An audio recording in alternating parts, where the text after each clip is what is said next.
এরপর বলা হচ্ছে তালাক কত প্রকার। এখন তালাক কত প্রকার বললাম, প্রথমে যেটা বলা হচ্ছে তালাক, যদি তালাকে তাওহিজ, তালাক খোলা তালাক, এটা হচ্ছে মেয়েদের জন্য। যদি আহাল অনুমতি তাহলে তালাকে তাওহিজ হবে। আর যদি বহরের বিনিময়ে তালাক দেয় বা আহালিয়াকে তালাক দেওয়ার ক্ষমতা দেয় তাহলে সেটা খোলা তালাক হবে। আর এছাড়া তালাক শব্দটা, এর অর্থ হচ্ছে ত্যাগ করা, অর্থাৎ জুদা হওয়া। তাই তালাকটা হচ্ছে ৩ প্রকার: তালাকে আহসান, তালাকে হাসান, তালাকে বেদি, বেদাত আর কি। তালাকে আহসান বলে যেটা, সেটা হচ্ছে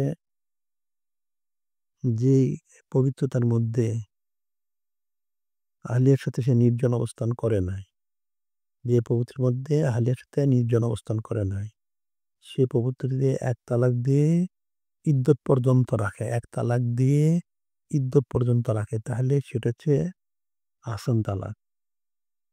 আর যে সাবালেগা আহলিয়া, তার সাথে সে নির্জন অবস্থান করেছে, তাকে ৩ পবিত্রতার মধ্যে যদি ৩ তালাক দেয়, এবং যারা নাবালেগা বা সন্ন্যাসা আয়সা বলে, সন্ন্যাসা আয়সা মানে যাদের বয়স ৬০-এর অধিক হয়ে গেছে, যারা অসুস্থ হয় না, মহিলারা যে অসুস্থ সেটা হয় না, তাদের ৩ মাসে ৩টা তালাক দিলে সেটা হচ্ছে আহসান তালাক। আবার যে আলিয়ার সাথে সে অবস্থান করেনি, তাকে তার পবিত্রতা হোক বা মাজুর অবস্থায় হোক, এক তালাক দিলে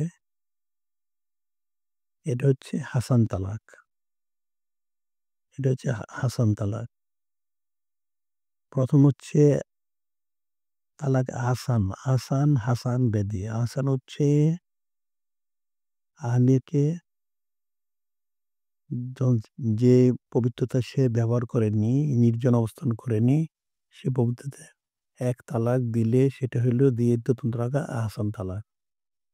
আর যে সাবালেগা আহলিয়া, তার সাথে সে নির্জন অবস্থান করেছে, তাকে ৩ তোহরে, ৩ পবিত্রতায় ৩টা তালাক দেয়। আর যে নাবালিগা বা সন্ন্যাসা, তাদেরকে ৩ মাসে ৩ তালাক দেয়।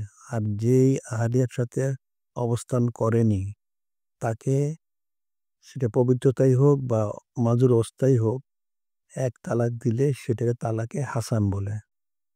এটা হলো তালাকে হাসান। আর তালাকে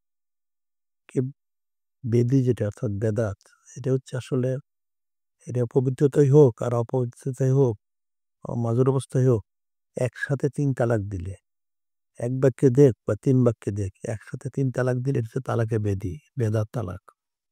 এই তালাক হচ্ছে ৩ প্রকার: আহসান, হাসান, বেদি। আর মহিলাদের ব্যাপারে এটা বলা হচ্ছে তালাকে তাওবিজ আর খোলা তালাক। এটা হচ্ছে তালাকের প্রকার। এখন আসলে তালাকের মাসালা জানাটা তো অবশ্যই জরুরি।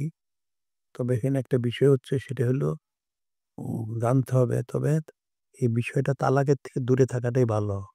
আবগাদুল হালাল ইন্দাল্লাহ তলাক। আল্লাহ পাকের কাছে সব হালালের মধ্যে সবচেয়ে অপছন্দের হচ্ছে তালাকটা। হাদিস শরীফ রয়েছে, আল্লাহ পাক কাছে আবগাদুল হালাল ইন্দাল্লাহ তলাক।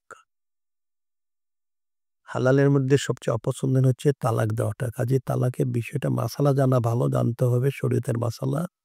তো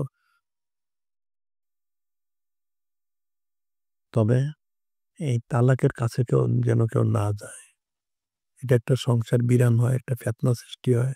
সন্তান থাকলে বিরাট একটা বিপদের কারণ হয়ে যায়। নানান বিশৃঙ্খলা সৃষ্টি হয়। কাজে এই বিষয়টা থেকে দূরে থাকতে হবে। এই বিষয়টা মুখে উচ্চারণ করা প্রয়োজন নেই। আচ্ছা।